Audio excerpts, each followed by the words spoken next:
Welcome to the Tech Egg. Don't get scrambled. Enjoy the video. You start by protecting your data and giving yourself the tools to change the screen size. First, make a backup so you can restore if needed.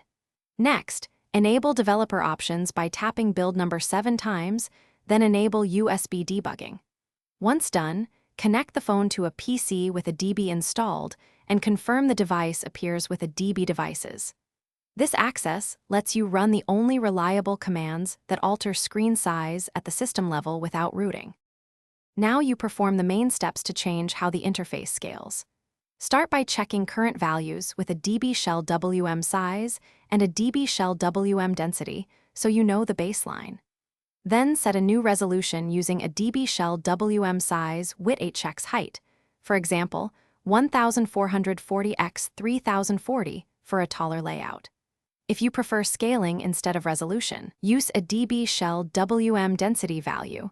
Lower values finish by verifying behavior across apps and system UI. Check status bar, navigation, and touch accuracy. If something looks off, revert immediately with a DB shell WM size reset and a DB shell WM density reset. Make sure to reboot afterwards. One key troubleshooting tip: if the interface becomes unusable, reconnect with a DB and run the reset commands. This almost always restores access. If a DB is unavailable, boot into recovery and perform a system restore or factory reset, but only as a last resort because it erases data.